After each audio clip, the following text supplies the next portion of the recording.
پنځه نوي قوانین چې وضع شوي کوم یو دي؟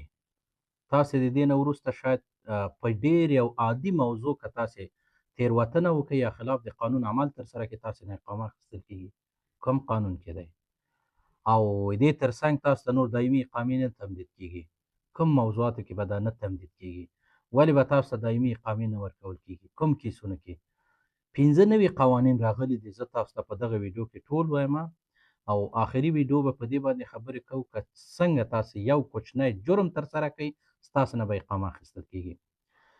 لومړي سر کې زه راځم د پناه غوښتنې له قضیو سره تړلي ډېر کسان چې دلته اروپا ته راځي، مخصوص ډول سویډن ته، او دوی بیا د پناه غوښتنې لپاره د غوښتنه ورکوي.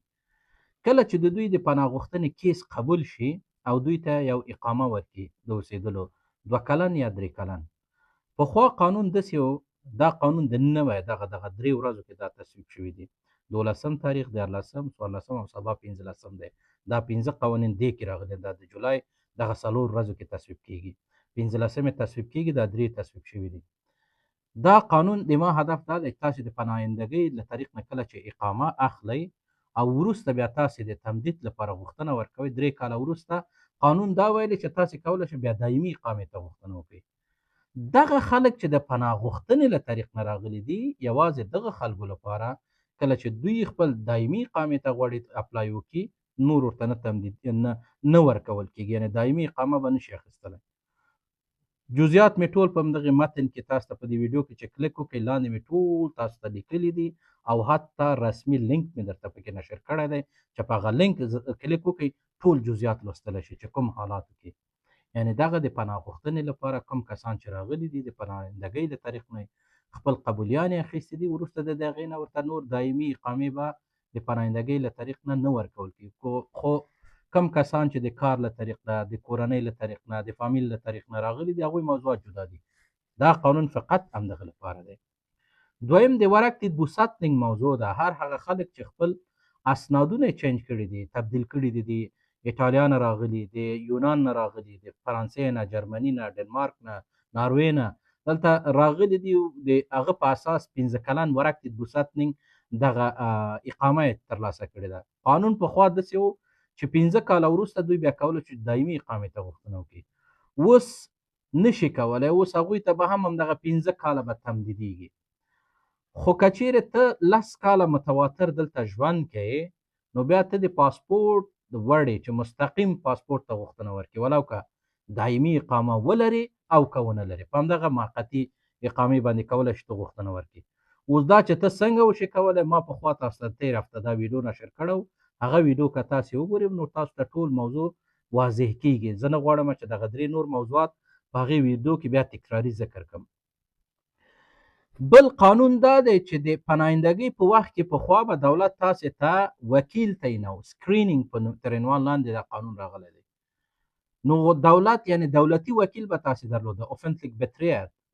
اوس دا دی چې د لومړي 2 او 3 ساعتو لپاره به تاسو ته مشوره ورکوي او د هغه نه وروسته تاسې نور دغه د وکیل د درلودلو حق په دغه پروسه کې به نه لرئ. خو که چیرې د تاسې کیس منفي شو، خدای ناخواسته بیا اعتراض کوئ، بیا په هغه وخت کې تاسو ته دولتي وکیل به ورکول کېږي.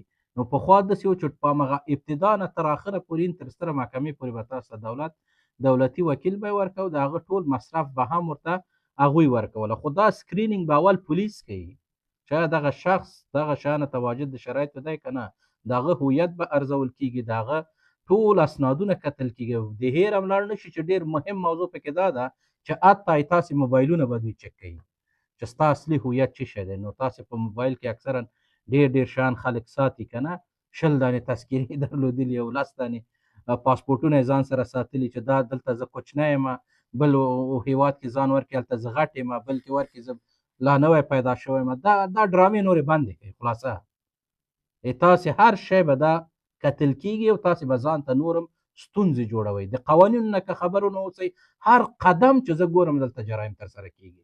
یعنې دغه د نه آګاهۍ له کبله دي چې دغه موږ اکثریت افغانان اوس در په دره ګرځي، د هیڅ هیواد اسناد هم نه لري. نو دغه شی ته ډېر متوجه اوسئ چې دا هم دولت په هغه کې تصمیم نیسي تاسو ته، او د پولیس له خوا نه هم دا څېړل کېږي تاسو ته. بله مهم قانون دا دی چې د سویډن کې اوس د اخراج پریکړه، کوم پریکړه چې تاسو ته د غیر قانوني کسانو ته اخراج پریکړه شوې ده، هغه کسانو هویت هم ارزول کیږي. ځینې راځي وایي زه پاسپورټ نه لرم، زه تذکره نه لرم، زه راغلی یم.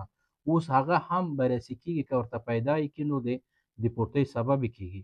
تر ټولو مهم موضوع دا دی چې حتی موبایلونه هم چک کیږي، او بل دا چې تاسې دولت وظیفه ورکړې ده 4 5 اته شپږ نهادونو ته، لکه اربس فارمدلینګن، د کار اداره، د روغتیا اداره، د مهاجرت اداره، نور دغه د کرونوفوګدن اداره، چیرته چې تاسې خپل پیسې کور نه کړي هلته معرفي کوي، کریمینل بورډ اداره، دغه ټولو ته که چیرې ته په دغه اروپایي هیوادو کې اوسېږي، خصوصا سویډن کې، نو ته مرتبط دغه یو سره نه یو سره نور خو ارتباط لري. او تاسې چې هغه خلک چې غیر قانوني د خپل کورونو کې ساتئ، یا یې په خپل کورونو کې دا چې تاسې د حسن نیت نه ساتئ، او یا که ورسره مرسته کوئ، نو ډېر متوجه اوسئ چې کله کله ډېر حسن نیت او ډېر ښهوالی هم خدای مه کړه تاسو ته ضرر رسوي. زه دا نه وایم چې تاسې ټول اوس که څوک پېژنئ نه پېژنئ روابط هم قطع کوي، ولې هغوی هم دغه موضوع باید درک کړي. که چیرې ته یو کورنۍ سره اوسېږې په پټه، نو هغه ټول کورنۍ په خطر کې مواجه کوي.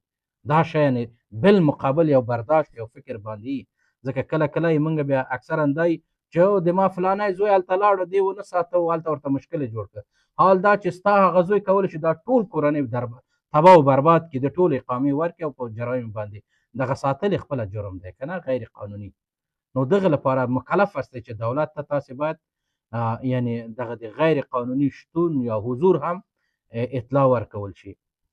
بل موضوع دا دی د جرمونو په هکله باندې دی. هغه اپونه چې جرمونه داسې محتویات د ځان نه ارائه کوي چې د هغه جرمزا دي. مثلا روبلاکس داسې یو شی دی چې ماشومان جرم ته هغه کوي، تشویقوي، سلا ته، تفنګچې ته، راکټ ته، دا ده او هغه ده، لکه بلې پابجي او همدغسې ډېر نور ګیمونه چې دغه جرمزا دي.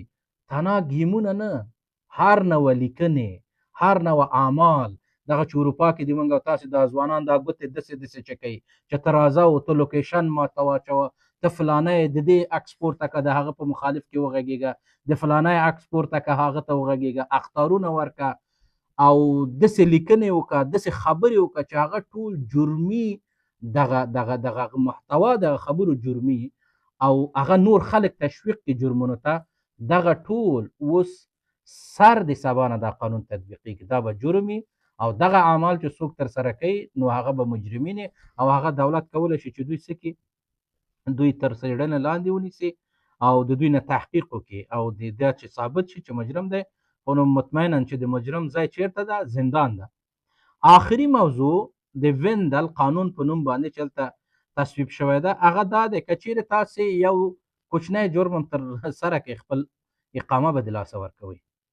د دې نه وروسته هر هغه څوک چې داسې اعمال ترسره کوي چې هغه د قانون او د اجتماع د نظم عامه هغه په خطر کې مواجه کوي، نو دا جرم ده. که چیرې ته ترافیکي سرغړونه کوې، جرم ده. که چیرې چاته توهین کوې، جرم ده. که چیرې غیر قانوني کار کوې، جرم ده. که چیرې تور کار کوې، جرم ده.